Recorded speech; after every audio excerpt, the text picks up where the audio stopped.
সুপ্রিয় দর্শকবৃন্দ, সত্যপক্ষে আজকের আয়োজনে আপনাদের সবাইকে স্বাগত জানাচ্ছি। আমি শেখ বুলবুল।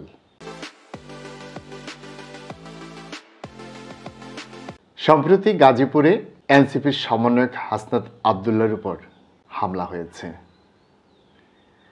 আসলে হাসনাত আবদুল্লাহর উপর হামলা হয়নি, হামলাটি হয়েছে হাসনাত আবদুল্লাহর গাড়ির উপর এবং সম্ভবত সেই গাড়ির কাজ ভেঙে হাসনাত আবদুল্লাহ আহত হয়েছেন।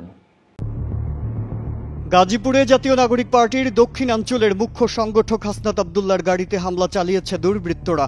৪ মে গাজীপুরের চান্দনা চৌরাস্তায় সন্ধ্যা 6:30 নাগাদে হামলার ঘটনা ঘটে। বিষয়টি গণমাধ্যমকে হাসনাত আবদুল্লাহ নিজেই নিশ্চিত করেছেন। এই ঘটনাকে কেন্দ্র করে ইতিমধ্যে বেশ কয়েকটি স্থানে মিছিল হয়েছে এবং সেই মিছিল থেকে দ্রুততম সময়ের মধ্যে দোষীদের গ্রেফতার করার জন্য আলটিমেটাম দেওয়া হয়েছে। যদি আগামী 24 ঘন্টার মধ্যে হাসনাতের উপর হামলাকারীদেরকে গ্রেফতার করা না হয় তাহলে আমরা আরো কঠোর কর্মসূচি দিব। কেউ কেউ এমনটিও প্রশ্ন করছেন, এটিকে আসলে হামলা নাকি কোনো নাটক।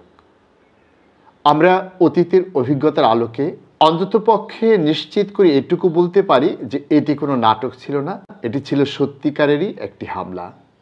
কেননা যদি এটি নাটক হতো তাহলে আমরা খুব অল্প সময়ের মধ্যেই ব্যানার হাতে মিছিল দেখতে পারতাম, যা আগেই লেখা থাকতো।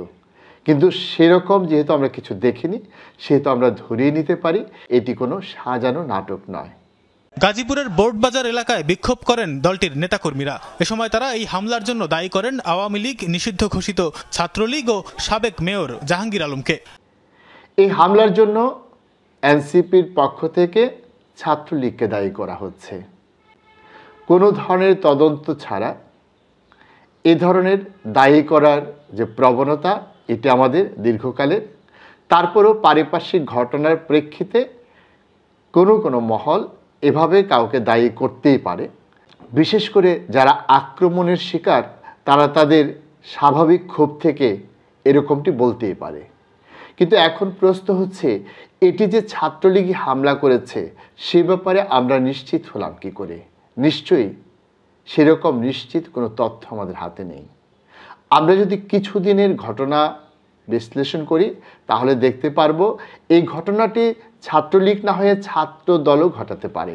কেননা আপনারা লক্ষ্য করবেন, সম্প্রতি প্রাইম ইউনিভার্সিটির একজন শিক্ষার্থীর হত্যাকাণ্ডকে কেন্দ্র করে ছাত্রদল এবং এনসিপির মধ্যে যে ধরনের বিরোধ সৃষ্টি হয়েছে এবং তারপর অভিনেতা সিদ্দিককে প্রকাশ্য রাজপথে ছাত্রদল যেভাবে পিটুনি দিয়েছে, এরপর প্রকাশ্য রাজপথে যুবদল এবং ছাত্রদলের নেতাকর্মীরা হুসেইন মোহাম্মদ এরশাদের ছোট ভাই জাতীয় পার্টির চেয়ারম্যান জিএম কাদেরের গাড়িকে যেভাবে ধাওয়া দিয়েছে, সেই সূত্রগুলো একত্র করলে এটি সন্দেহ করার কিছুটা হলেও কারণ আছে যে এই হামলার সাথে ছাত্রদল জড়িত থাকতে পারে।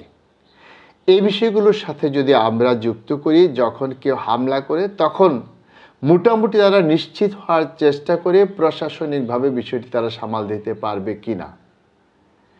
প্রশাসনিকভাবে বিষয়টি সামাল দেওয়ার সক্ষমতা বর্তমানে ছাত্রদলের যতটা রয়েছে ছাত্রলীগের ততটা নেই এবং সম্প্রতি ছাত্রলীগ এ ধরনের কোনো হামলার ঘটনা ঘটিয়েছে বলে আমাদের জানা নেই। তাই এই দিকগুলো বিবেচনা করে আমাদের কিন্তু এখনই নিশ্চিত করে বলা উচিত নয় এই হামলার সাথে কে জড়িত, ছাত্রদল নাকি ছাত্রলীগ। আমরা আশা করব প্রশাসন তাদের তড়িৎ কার্যক্রমের মধ্য দিয়ে অচিরেই আমাদের সামনে তথ্য প্রমাণ উপস্থাপন করে নিশ্চিত করবেন এই হামলার সাথে কারা দায়ী, ছাত্রলীগ না ছাত্রদল নাকি তৃতীয় কোনো পক্ষ। যদি তৃতীয় কোনো পক্ষ হয় তাহলে এটি আমাদের জন্য একটি অশনি সংকেত। আমাদের এখনই এ ধরনের হামলা রুখে দেওয়ার জন্য ব্যাপক প্রস্তুতি নিতে হবে। সুপ্রিয় দর্শকবৃন্দ, আপনারা সবাই ভালো থাকুন, সুস্থ থাকুন। আপনাদের সাথে আবারও দেখা হবে। আল্লাহ হাফিজ।